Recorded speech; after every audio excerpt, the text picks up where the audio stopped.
प्रेममूर्ति सबरी। कान्हा कान्हा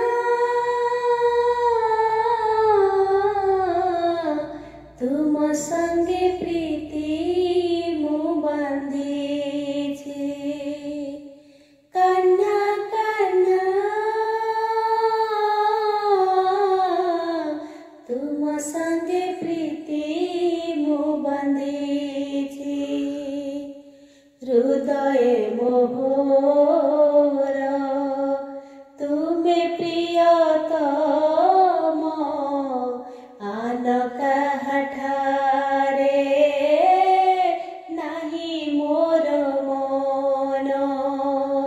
हृदय मोहर तुमे प्रियतम आन काहाठारे नाही मोर मन। तुमको मो मन बिकी देछि। शयने स्वपने नीति देखुछि। शयने स्वपने नीति देखुछि। जातिहीन अगजन्म मही मुक्त किनियसि नारी। महामंद मन सुख चाहसी ऐसे प्रभु ही विसारी। जातिहीन अगजन्म मही मुक्त किनियसि नारी। महामंद मन सुख चाहसी ऐसे प्रभु ही विसारी। प्रभु श्री राम लक्ष्मण पंपा सरोवर निकटक जाउछन्ते।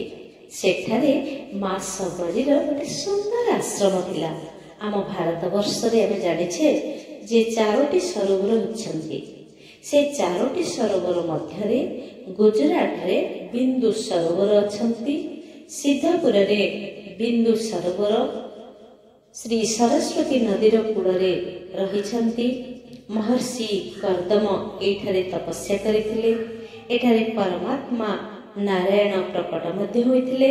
महर्षि कर्दम को देखि ठाकुरंकर आखिरु लुह गड़िथिला। एही लुह भूपतित होई बिंदु सरोवर होइथिला। आ लोतक बिंदुरु एहा सृष्टि होइथिबारु एहार नाम रखा जाइथिला बिंदु सरोवर। एपरि कथा आमे भागवत रे समस्ते पढ़िछे। तो महर्षि कर्दम जितेन्द्रिय महात्मा मध्य थिले। तो जितेन्द्रिय हेबा पाई श्री सरस्वती नदी कूଳରେ रहिबाकु हुए। माँ सरस्वती कूଳରେ अर्थात सत्कर्म सहित आमे रहिबा। तो महर्षि कर्दम सिद्धपुर रे प्रवाहित श्री सरस्वती नदी कूଳରେ दिन तमाम तपर करुथिले। आदि नारायण भगवान को आराधना करुथिले। शरीर प्राण मन को सब समय रे सत्कर्म रे निमग्न रखुथिले। व्यर्थ रे से गोटे मुहूर्त भी अतिबाहित करुनथिले। कारण प्रत्येक मुहूर्त प्रत्येक क्षण ही थिला भगवान का पई अर्पित। तेणु निष्क्रिय बसिबा ठारू बड़ पाप आ संसार रे किछि नहीं। समयर नाश अर्थात सर्वस्वर नाश। परमात्मा सब प्रकार भाव रे उदार हेले मध्य से समय देवारे आदौ उदार नुहंती। भगवान प्रचुर संपत्ति दियंती किंतु समय आदौ दियंती नहीं। बिजुली आसीबा पाए जेतिकी समय लागे हठात आसी उहान हेला परे भगवान कहती तुमर जदि 2 लाख टंका दरकार तेबे ताहा मु तुमको दे देबी किंतु तुम आयु 2 घड़ी भी बढ़े भी नहीं। समय सुना ठार भी अधिक मूल्यवान। अति क्लांत न हेबा पर्यंत मनुष्य आराम करबा भल नुहे। मनुष्य शरीर पाई भोग दृष्टि से अधिक समय सोई जाए मंद वार्तालाप काटे किंतु ताहा नुहे जीवन। ତାହା ହେଉଛି ପଶୁ ସମାନ। ତ ମହର୍ଷି କର୍ଦମ ଏପରି ଦିନଚର୍ଯ୍ୟା ଅଭ୍ୟାସ ପାଳନ କରୁଥିଲେ ଯେ କୌଣସି ବିଷୟ ପ୍ରତି ତାଙ୍କର ମନ ଆକୃଷ୍ଟ ହେଉନଥିଲା। ଦୁଃଖ ସହ୍ୟ କରି ଯିଏ ତପ କରେ ସେ ହିଁ ମହାନ ହୁଏ। ଯେ ବୁଦ୍ଧିର ସହିତ ଦୁଃଖକୁ ସହ୍ୟ କରେ ତାହାର ପାପ ହଳିଯାଏ ବା ଜଳିଯାଏ। ମହର୍ଷି କର୍ଦମ ଅତ୍ୟଧିକ ତପଶ୍ଚର୍ଯ୍ୟା କରିଥିଲେ। ଶରୀରରେ କେବଳ ଅସ୍ଥି ମାତ୍ର ରହିଥିବାର ଯାହା ଜଣାପଡ଼ୁଥିଲା। ତାଙ୍କ ସମ୍ମୁଖରେ ଚତୁର୍ଭୁଜ ନାରାୟଣ ଭଗବାନ ପ୍ରକଟିତ ହୋଇଥିଲେ। ପ୍ରଭୁ ପ୍ରସନ୍ନ ହୋଇଥିଲେ। ଭଗବାନଙ୍କର ଆଖିରୁ ଆନନ୍ଦାଶ୍ରୁ ବହିବାକୁ ଲାଗିଥିଲା। ସେଥିରୁ ବିନ୍ଦୁ ସରୋବର ସୃଷ୍ଟି ହୋଇଥିଲା। ତ ସିଦ୍ଧପୁରୀକୁ ଯିବା ବାଟରେ ଆମେ ଦେଖିଛେ ଗୋଟିଏ ସୁନ୍ଦର ବିନ୍ଦୁ ସରୋବର ସ୍ନାନ କରିବାକୁ ହୋଇଥାଏ।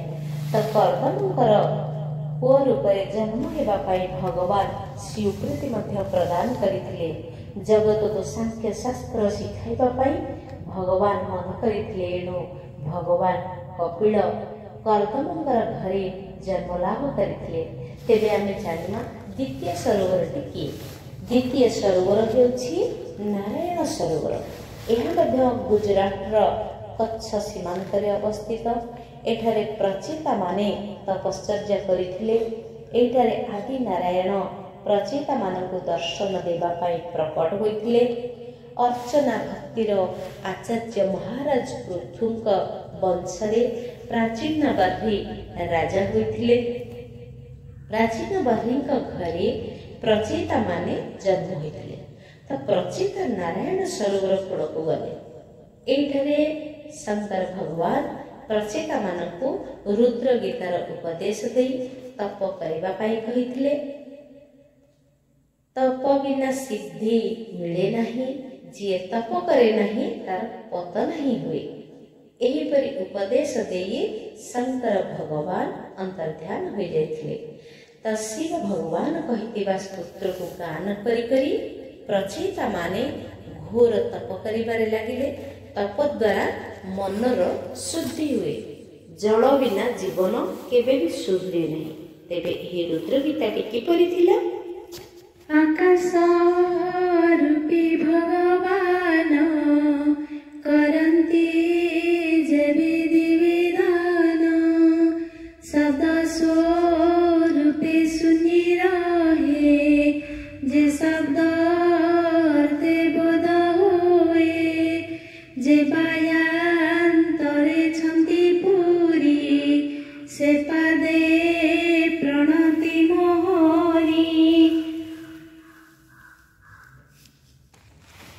ତ ନାରାୟଣ ସରୋବର କୂଳରେ ପ୍ରଚେତାମାନେ 10,000 ବର୍ଷ ତପ କଲେ। ଭଗବାନ ନାରାୟଣ ତତ୍ପରେ ପ୍ରଚେତାମାନଙ୍କୁ କହିଲେ, ତୁମେମାନେ ବିବାହ କର। ବିବାହ କରିବା ପାପ ନୁହେଁ। ଗୃହସ୍ଥାଶ୍ରମ ଭକ୍ତିର ବାଧକ ନୁହେଁ, ଏହା ସାଧକ ହୋଇଥାଏ। ଗୋଟିଏ ବା ଦୁଇଟି ସନ୍ତାନ ହେବା ପରେ ସଂଯମ ପାଳନ କରିବା ଉଚିତ। ପ୍ରତିଦିନ 3 ଘଣ୍ଟା ମୋର ସ୍ମରଣ କଲେ ମୁଁ ତୁମମାନଙ୍କର ପାପ ନିବାରଣ କରିବି। ଗୋଟିଏ ଆସନରେ ବସି 3 ଘଣ୍ଟା ପର୍ଯ୍ୟନ୍ତ ଭଗବାନଙ୍କୁ ସ୍ମରଣ କଲେ ଭଗବାନ ମଣିଷଙ୍କୁ ପାପ କାର୍ଯ୍ୟକୁ ନିବାରଣ କରିଥାନ୍ତି। ପ୍ରଚେତାଙ୍କ ମାଧ୍ୟମରେ ଭଗବାନ ଆମ ସମସ୍ତଙ୍କୁ ଉପଦେଶ ଦେଇଛନ୍ତି ଯେ ଆମେ ପ୍ରତ୍ୟହ 3 ଘଣ୍ଟା ତାଙ୍କୁ ଧ୍ୟାନ କରୁଥିଲେ ସେ ଅନ୍ୟ ଏକ 21 ଘଣ୍ଟା ଆମ ବିଷୟରେ ଧ୍ୟାନ ଦେବେ। तुम 2 कदम चलो, मैं 10 कदम चलूंगा। तुम 2 कदम चलो, मैं 10 कदम चलूंगा।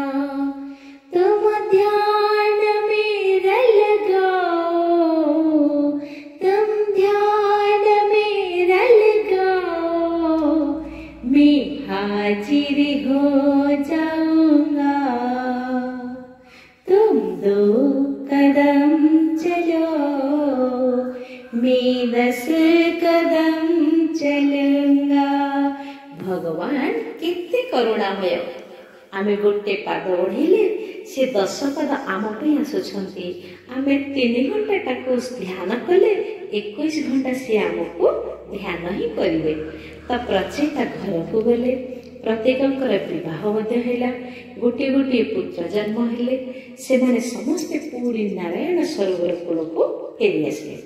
सेतेबेले नारद सहित तांकर मध्य मिलन हैला। नारद से मानको ज्ञान उपदेश देले। दया सर्वभूतेषु सन्तुष्टया येन केनवा सर्वेन्द्रियोपशान्त्यां च तुष्ट्यात्याशु जनार्दन। सकल जीवंक ठारे दया भाव जहा मिलुछि सेथिरे संतुष्ट समस्त इंद्रिय को संयम एही तीनोटी कले प्रभु अति शीघ्र प्रसन्न हुअन्ति एवं प्रचेता मानकर नारदक सहित सत्संग नारायण सरोवर कूल होइतिला। एठारे प्रथम शिवंक सहित पर नारायणक सहित सेमानकर दर्शन होइतिला। नारायण सरोवर महिमा अति महान। हिमालय पाद देश प्रसिद्ध रही तृतीय सरोवर मानसरोवर। यही मानसरोवर जोठारे कि भगवान शंकर विराजमान करती एवं यही स्थान अति पवित्र अति दिव्य अति भव्य अति सुंदर। संत तुलसीदास प्रणीत रामायणर नाम रामचरित मानस ही देइछन्ति। रामचरित मानस मुनि भावना विराजे शंभु सुहावन पावन विविध दोष दुख दारिद्र दीवन कली कुचली कली कलुषन सावन। श्री राम जय जय राम श्री राम जय राम जय जय राम। तेरे चतुर्थ सरोवरटी हेउछि दक्षिण भारत रे अवस्थित सबरीमांकर आश्रम। सेही सरोवर नाम हेउछि पंपा सरोवर। तेबे ब्रज को जो माने जाइथिबे से माने सेठारे प्रेम सरोवर गोटे सरोवर मध्य देखिथिबे। त ब्रजर 84 क्रोश मध्य यह अवस्थित अछंती। एही पांचटी सरोवर अति दिव्य भव्य। एही प्रेम सरोवर पाखरे श्री राधा कृष्णଙ୍କର प्रथम मिलन होइतिला। दिने श्री कृष्ण गोपाल बालक सहित आखि मिटिका खेल खेलुथिले। तो कन्हई को जेतेबेले 5 वर्ष होइतिला सेतेबेले तो श्री राधा को 3 वर्ष होइतिला।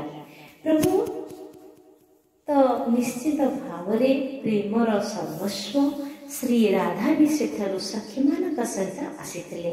मात्र से सखी ठारू अलगा हो जाउथिले। श्रीकृष्ण जोठारे लुचिथिले श्री राधा सेठारे अकस्मात पहुंची जाइथिले। तो श्री राधा को सम्मुख में आसुथिबा श्रीकृष्ण देखिदेले। चारि आखिर मिलन हैला। एहा हेउछि श्रीकृष्ण और श्री राधांकर प्रथम मिलन। प्रथम दर्शन रे दुहिंक मध्य एपरि प्रेम प्रकट हैला जे दुहिंक आखिरु अश्रुधारा बहिबाकु लागिला। एही प्रेमाश्रुधारा रे सृष्टि होइथिबा सरोवर होछि प्रेम सरोवर नाम रे ख्यात। बोल प्रेम सरोवर की जय हो। राधे कृष्ण भगवान की जय हो। दक्षिण भारत रे पंपा सरोवर अवस्थित श्री रघुनाथ सेठारे पहुंची गले। तो सबरी मां सेठारे रहुथिले। एकनाथ महाराज सबरी कथा मने पकाइबा बेले समाधिस्थ हो जाउथिले। महाराज एकनाथ अनेक रामायण संकलन करी भावार्थ रामायण रचना करुछंती। सबरी मां प्रसंग लेखिबा बेले से समाधिस्थ हो जाउथिले। सबरीर पूर्व जन्म कथा से ही लिखिछंती। पूर्व जन्म से जड़े महाराणी थिले। राजमहलर भोग विलासपूर्ण जीवन भल लगु नथिला। राजमहल रे सुख किछि अभाव नथिला, हेले महाराणी को ताहा आदौ भल लगु नथिला। प्रभु मते एपरि जन्म काहेकि देले बोली से सबुबले चिंता करिबारे लागिथिले। एई जीवन रे भोग विलास व्यतीत आउ किछि नथिला, सत्संग आदौ मिलु नथिला। से एपरि अनेक कथा भाबुथिले। से रहिथिले राजमहल रे, मात्र संसार सुख तांको तुच्छ लागुथिला, विषप्राय अनुभव हेउथिला। लोक माने रानीर सुख को सर्वश्रेष्ठ बोली विचारती। राजा माने अति सुखी बोली लोक माने भावती, किंतु राजा मानक भी राज्य चलाइबार चिंता घारी जाए। तो रानी तो यही प्रकार चिंतार भी मुक्त। तो तेणु राजा अपेक्षा रानी अधिक सुखी होती, रानी निश्चिंत होती। यही लौकिक दृष्टि रानी निश्चिंत सुखी हेबा कथा, मात्र ये कौन महाराणी को मन रे टिके भी सुख नाई। से विषान्न बदना मन तांगर खेन भेन हो जाउछि। राजमहल परिवेश मध्य रानी हेबार सुख से सही पारु नथिले। से कौनसी संतक सेवा करि पारु नथिले, सत्संग लाभ करि पारु नथिले। सेथिपाई से थिले दुखिता। जो जीवन रे साधुसंग हुएनी, संत दर्शन हुएनी, से जीवन रे थाई कि लाभ, ये राजभोग कि लाभ। तांको विष प्राय अनुभव हेउथिला। शीत दिने जल एवं खरा दिने अग्निर ताप जेपरि शरीर को कष्ट दे थाए, सेहीपरि राजमहलर सुख रानी को मन को ही आघात देउथिला। सत्संगरु साधु संगरु से संपूर्ण दूरे रहुथिले।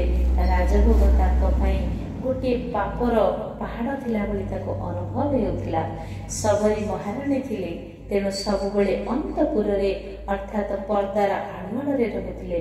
से बाहर को बाहरी पारु नथिले, सत्संग करि पारु नथिले, संत सेवार सुजोगरु वंचिता थिले। तेणु राजांकर इच्छा को सम्मान करने को पड़ुथिला। एपरि मन दुखरे काल अतिबाहित करुथिबा महाराणी थरे कुंभ मेला रे जोग देबा पई प्रयागराज को जाइथिले। तो सेठरे संत दर्शन लाभ करी अति आनंद अनुभव कले।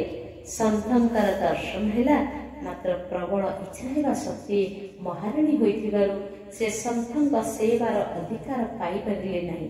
तांका मन अधिक दुख होइगला, चिन्मेन होइगला। से आत्महत्या करिबा पाई प्रस्तुत होइगले। तांकर एकमात्र इच्छा थिला मरिबा परे पुनर्जन्म पाइबे, सारा जीवन संतंक सेवारे सुযোগ पाइबे। आत्महत्या महापाप, किंतु प्रयाग त्रिवेणी रे केही आत्महत्या कले ताको पाप केबे भी लागे नाही। महाराणी त्रिवेणी गंगा स्नान करथिबा समय रे आत्महत्या करिदेले। सेही रानी एई जन्म रे होइछंती सबरी।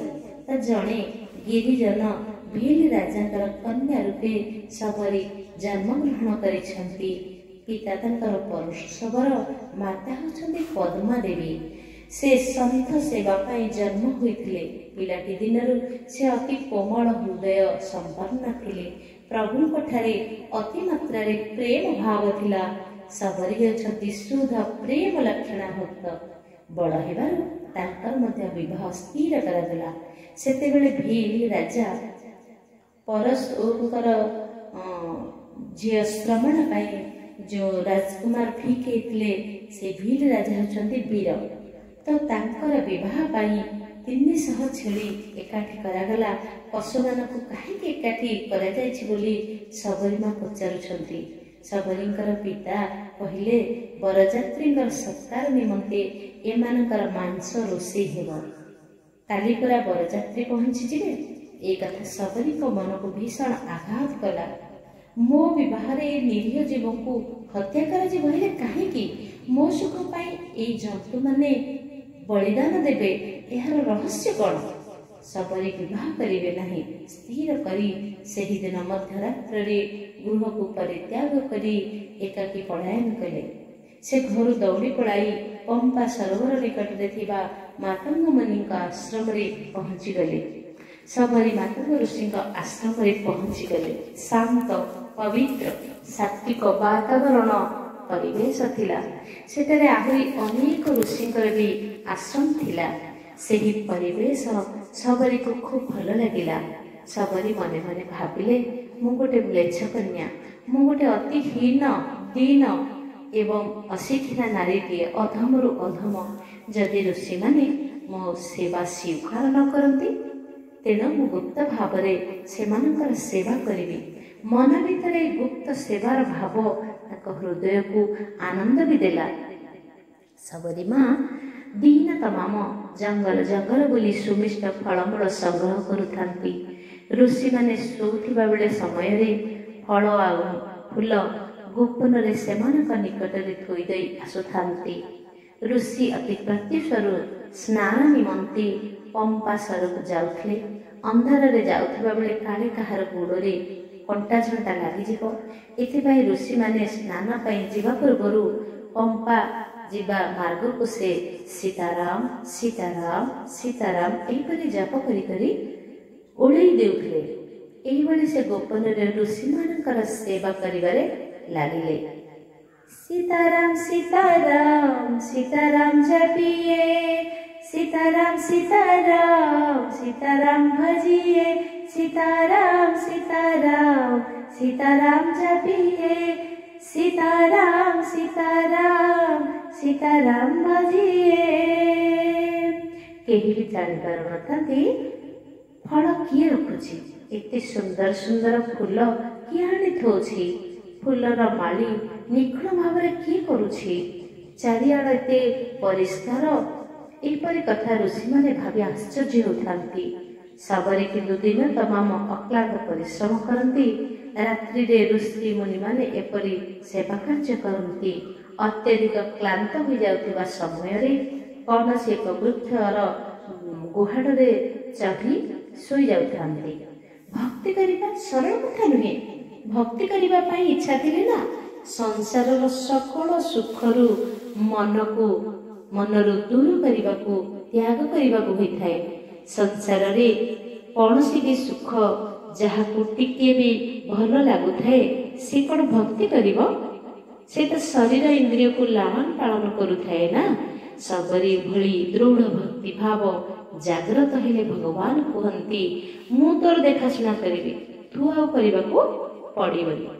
प्रभु श्रीराम जहाँ देखाशुना करती तार मन सबुदिन पवित्र हो जाए। श्रीराम जहाँ प्रति दृष्टि पकांती से इंद्रियाधीन रहे नहीं। विषम परिस्थिति आसले राम ताकू सुरक्षा दियंती। विषय सहित इंद्रियंकर संयोग को विषयाशक्ति कहती। आ विषयाशक्ति होउछि गरल बा विष। श्रीराम ताकू वासना रूपी विषरु रक्षा करती। आमे प्रभु को बारंबार प्रार्थना करी कहिबा उचित जे हे प्रभु मो इंद्रिय को वासना रूपी विष केबे भी न दियंतु। प्रत्येक इंद्रिय को प्रभु सहित परिणय कराइले भक्ति रे आनंद आसी जाए। आउ विषय शक्ति मुक्ति मिले। इंद्रिय जेतेबेले मन अभिमुखी कार्य करे संसार काम करे, हेले इंद्रिय जेतेबेले जयलाभ करी भगवान कर पदार बिंदरे समर्पित हो जाए। सुंदर वृक्ष लता के माड़ी सुंदर वर्धन कला भली प्रभुंकर प्रेम ही वर्धित हो जाए। भक्ति मार्ग रे प्रवेश करिबा पाई सुख भोगर इच्छा रहिबा अनुचित। निजे सुख भोगर इच्छा न करी अन्य माने जेपरि सुख भोग करि परिबे सेथिपाई यत्नवान हेबा उचित। विषय शक्ति हेउछि साधकंकर मरण। केतेक ठाकुर को जप करुथिबा समय रे माला गड़ाउथिबा समय रे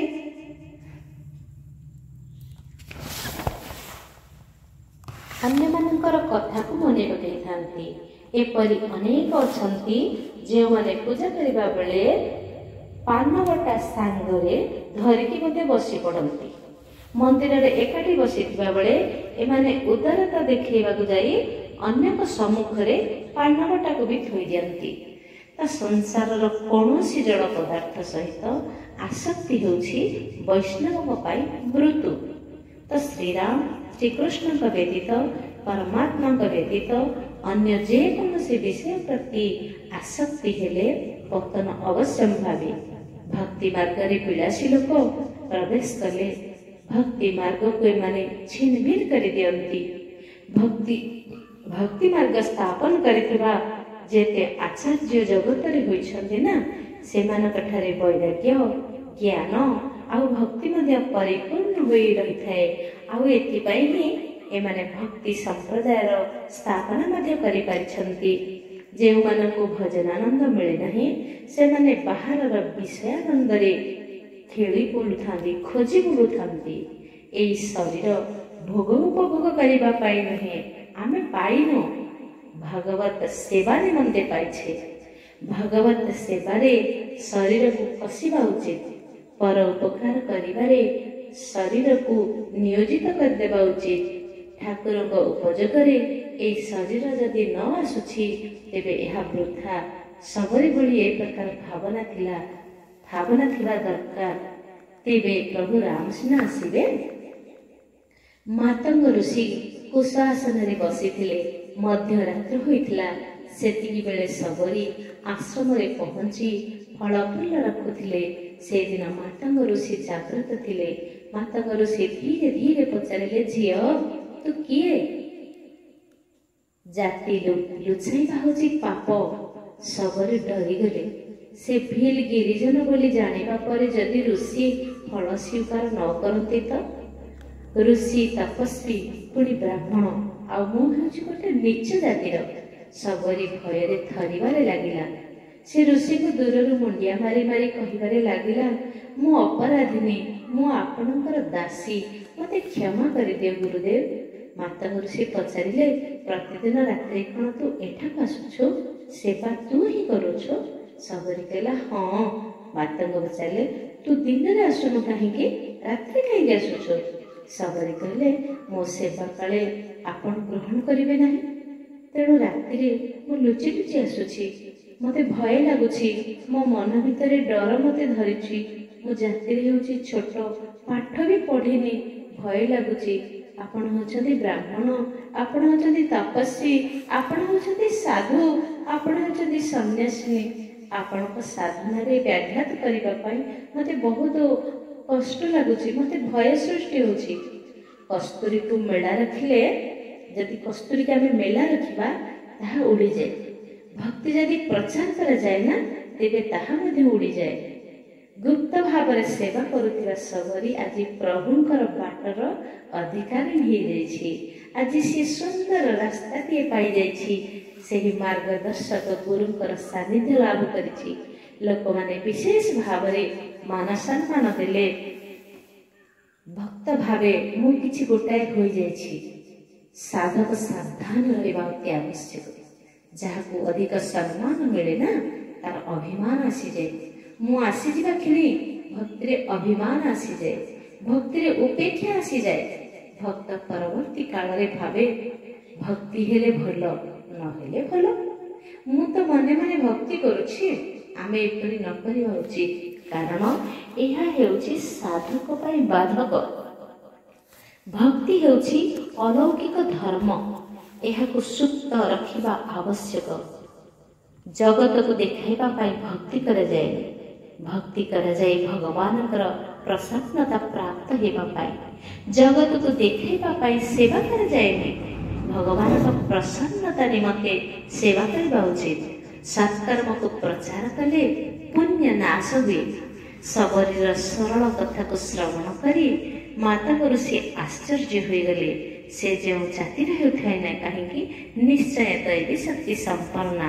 ଏହା ବୁଝିଗଲେ ଇଏ ନିଶ୍ଚୟ ଜଣେ ସାଧାରଣ ବାଳିକା ନୁହେଁ। ସେ ଏପରି ଭାବି ସବରୀକୁ ପଚାରିଲେ, ଝିଅ ତୁ କିଏ? ସବରୀ କହିଲା, ମୁଁ ଗିରିଜନ ଭିଲ୍ ଜାତିର, ମୁଁ ହୀନ ଜାତିର, ନିଚ ଜାତିର, ମୋ ନାଁ ହେଉଛି ସବରୀ। ମାତଙ୍ଗ ମନେ ମନେ ଭାବିଲେ, ଜାତିହୀନ ହେଉ ପଛେ ଏହାର କର୍ମ ତ ହୀନ ନୁହେଁ। ନିଶ୍ଚିତ ଦୈବୀ ଶକ୍ତିର କେହି ଭିଲ୍ ଜମିରେ ସେ ଜାତ ହୋଇଛି। ମାତଙ୍ଗ ଋଷିକୁ ପଚାରିଲେ, ଝିଅ ତୁ କୋଉଠି ରହୁ? सबरी कहला भगवान जंगल रे रहे, क्लांत लगिले गछ पर विश्राम करे।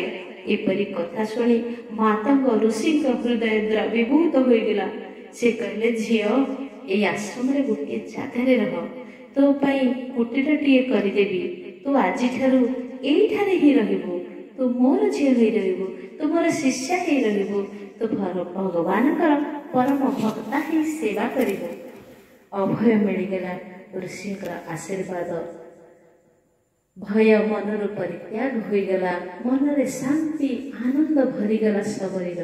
माता ऋषि आश्रम परिसर गोटे पाखरे सबरी कुटीरटीए निर्माण करदेले। आ सबरी को कहले तू सेवा करने को चाहछु, ए कुटीर रह। सबरीर हृदय थिला शुद्ध।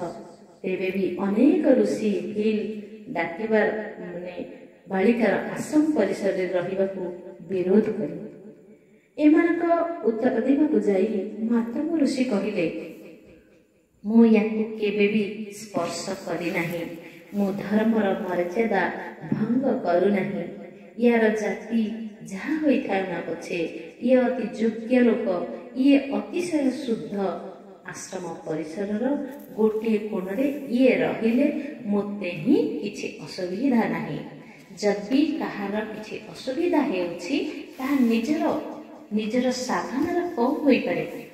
तो एपरी कहवा पर अन्य ऋषि मैंने विरोध करने को जाए कहले हे ऋषि, हे गुरुदेव, आपण याकू एठारे रखिले ऋषि मैंने आपण को डाकिबे नाही, पंगतरे बसैबे नाही।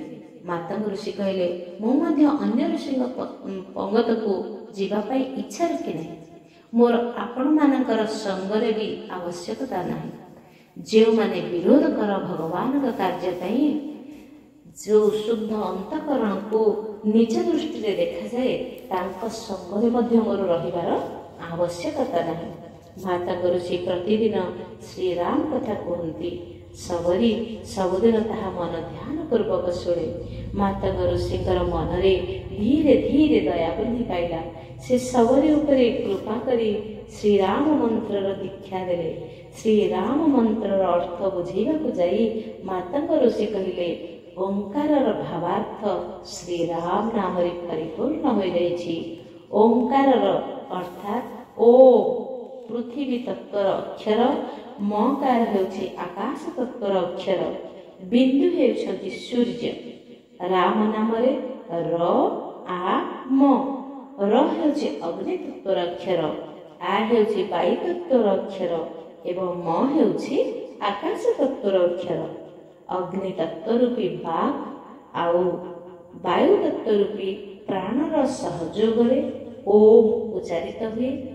बाघ हेउछि रुक आ प्राण हेउछि साम। रुक साम हेउछि प्रणवर रूप। ए रुक सामरु व्यंजनर अर्थात क आ स को लोप करदेले र आम एही भଳି राम शब्द हुए।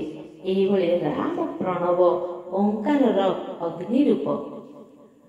से जदियो किछि बुझी न पारुछि केवल शब्द आसुछि राम राम, ए पवित्र शब्द ताको आनंद अनुभव करि देछि।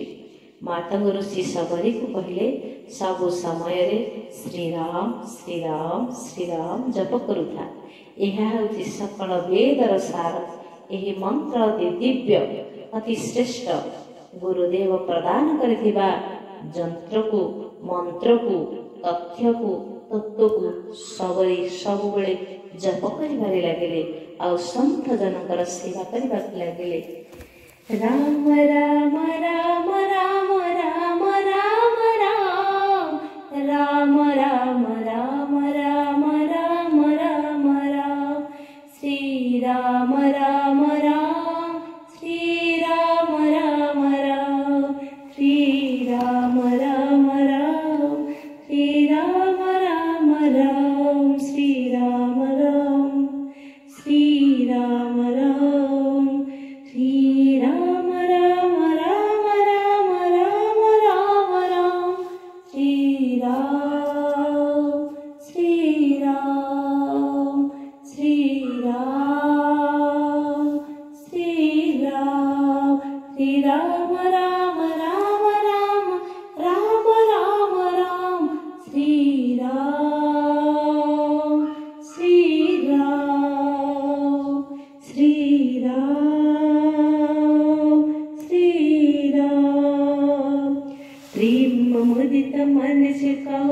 राम राम राम श्री राम राम राम। पाप कटे दुख भी मिटे, पाप कटे दुख भी मिटे, लेके राम नाम। श्री राम राम राम श्री राम राम राम श्री राम राम राम श्री राम राम राम। प्रेममूर्ति सबरीर द्वितीय परिच्छेद को आमे आगामी श्रवण करिबा।